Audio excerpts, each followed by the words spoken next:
Honestly, I don't think anyone talks about this enough. When I say this, I mean why breaking generational curses actually feels so hard. Because it's not just about doing better, it's about healing while you're still showing up every single day. And moms, we know how exhausting that could be. And also trying to bring you all in on this with me because I feel like if we're not learning, we're not growing. And I want to make sure that, hey, we're always learning from each other. So upon that, I just kind of been thinking a lot about it lately. So, in those of you who are new here, welcome. And just to jump right into it, I've actually realized something. Breaking generational curses isn't just hard, it's just heavy. I mean, it's a bit much at times. When I say this, I'm going to jump back to when I said before, it's been on my mind lately because as my kids get older, I think about like, how is it for my children now, right? Times are definitely different. So it's pretty much exhausting. And you think about like your family before you and stuff like that. Am I doing the right steps to make sure that my kids are okay? While you're taking those steps, that you think may help to prevent those things, you're also so exhausted in the process because you're always worrying, right? And at the same time, you're also trying to be present in each and every moment without being overwhelmed in a sense. Especially if you have multiple kids. For me, I have three. That's a lot. And I think about people who have more than me. Oh, goodness. It is a lot because there's so much temptation out there with kids doing things and what's around them and stuff like that. And I say a prayer for myself. I'm going to say a prayer for everyone else with their kids when we send our kids out into the world. But those are the things that go through my mind because I'm always concerned and worried. So sorry for rambling, but that is just my thought, right? I think another reason it feels so hard is you're not only trying to put those things into play to protect your kids, but you're also trying to make sure you're just raising your kids and also keeping your sanity. You're also trying to heal yourself at the same time. And I think that's something that we didn't get to do before we got here, if we think about it that way. When it comes to breaking generational cycles, and I'm saying this based on the fact that realizing that my oldest one is in middle school, just thinking about how the world is different and how it's definitely not the same from when I was growing up. And I'm starting to feel the pressure of that, but also trying to make sure I'm still present without showing him that I'm panicking. So I don't know. That's just the thing. That also make sure in the midst of all of these things that I'm keeping anyone that is negative away from him based on how some things were said to me growing up. And it also makes me think even more about the things that were said about me and making sure that I feel like I ended those generational curses for me. And I spoke about this in my last video. So I put the link up here so you can look at that. And I want to make sure that I keep it going as my children continue to grow up and make sure that I am making those right steps to prepare them for the world. But I think another reason it feels so hard is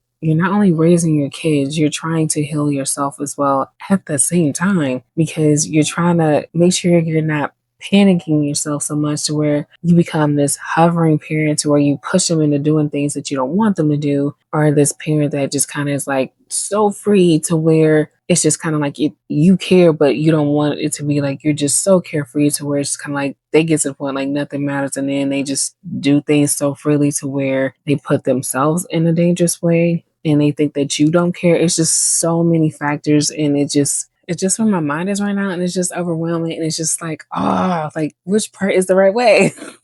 I don't know if you guys feel the same way, but that's exactly where I feel. I think the hardest part is trying to respond differently when you didn't get to fully heal over some of the situations, when you see some things that's getting close to things that you experience that your child may not even realize is happening to them.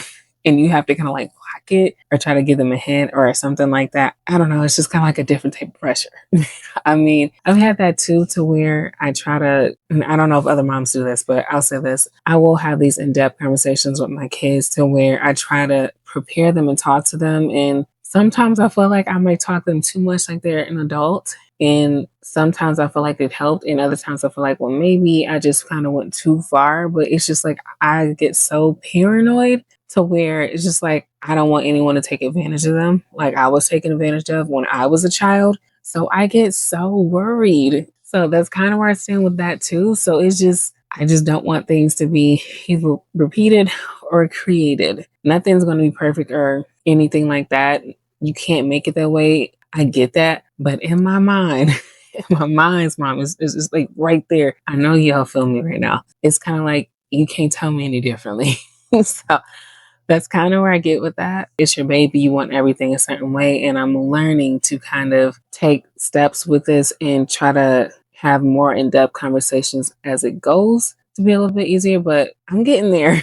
Definitely getting there. But like I said, it's definitely a whole different type of pressure because I'll even use a different example because I'm like, well, did I defeat or did it? But I was like, at the same time, I did because it could have been still going on today. It would definitely be being manipulated by a person for years. That one was like so bad, and you wouldn't even realize it was so bad. And I don't think people knew how bad it was until I got grown.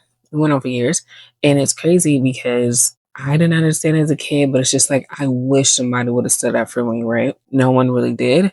Looking back at it now, having that knowledge and that experience, I make sure that my kids are aware of people like that. Faces and energies, the vibes, all of those things. Like, okay, you need to watch out for this. So, prime example, a friend that was taking advantage of them and trying to keep them away from everybody else and pretty much keep them to themselves. Even though when I first met the friend, I noticed it right on when I saw all of them together. And it was just kind of, okay, let me sit back and see if my child realizes what's happening because the friend was very envious. I was just like, well, that's not okay. But I let my child kind of sit back and see. And once my child wasn't figuring it out, I asked questions like, hey, did you notice this? Did you notice that? My child was just like defensive, like, no, that's not what's happening. No, that's not happening. Okay. I give it a little bit more time. Nothing horrible was happening. So, and it got to the point to where the friend was mean to the other friend so bad to where the child went home like pissed, crying, and everything else. And I was just kind of like, this ends now. This is why. I think at that point, I said my story and what happened in my life, and where I said you had to be careful, people like that. And then my story and started hitting similarities of their story. Then it was kind of like, mom was right. Mom was making sense. So I think at that point, my child was just kind of like, okay, I can't be friends with this person because this person isn't treating me or my other friends okay. I think that was the end of it because I think at one point they did try to resolve it. It just didn't work out, which is unfortunate because I don't like that because at this time they're kids, right? So, but that was kind of how that situation worked out. It was still exhausting to sit back with that pressure. Like, oh, it's one of those things when I was a kid, that generation curse, that pressure, that thing that is just so much. How do I handle it? How do I not be this hovering mother? Like, how am I not doing too much? Like, what is it? What is it? What is it? My husband's like, please stop going crazy. Let the kids handle it. It's gonna be okay. In his mind, he's this cool, laid back person with shades. Everything's fine. Nobody has to worry about it. And for me, it's just kind of like, no, no, no. I'm that person. Like, I want everybody to be okay and you have to get along. Everybody got to get along. But I get it. I get it. I'll say definitely after that situation, it just made me realize like, okay, you're definitely not fully healed from your past situations. And I think also it made me realize like how overwhelmed I was, and which I think in that situation any normal parent would have been overwhelmed. I'm not going to say the full details of it, but out of the privacy of my family and all other children involved and then their families because they're minors. But it's just the fact that it was just a bit much, and I'm just not that person. But I just want, that's the only example I had. I think all parents would be over, any parent or any mother would be a little bit overwhelmed trying to deal with that situation, how to navigate that, because I feel like protective mom comes out anyway because of the severity of that situation. And I will not go any further with it, but in the privacy of all families involved, including my own. But it's just a reminder like, hey, this is what we're getting ready to walk into. So it's probably not bad that I have those conversations with my kids. That's why I do my best at trying to take it easy a little bit more these days. And I tell you guys as well, slow down, take a beat, because it's already hard doing everything else. Being a mom, I feel like for me is my number one priority. So take a beat. These moments are priceless. Just take a beat. And sometimes we're not just overwhelmed moms. We're honestly just carrying things that we never got the chance to heal from, if you really think about it. So if this feels hard, it's not because you're doing it wrong. It's because you're actually doing something that is really hard. We all know that.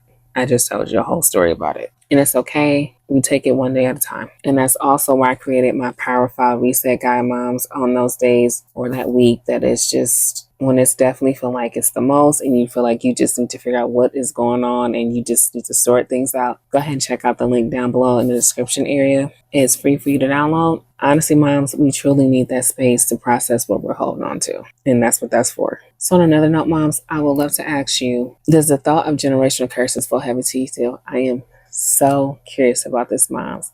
I would love to hear. If you have a story to tell as well, go ahead and comment down below. I would love to hear about it. As always, moms, I'm here to support you, and I appreciate the support you've been giving me lately. So until then, I will see you next week. Bye, moms.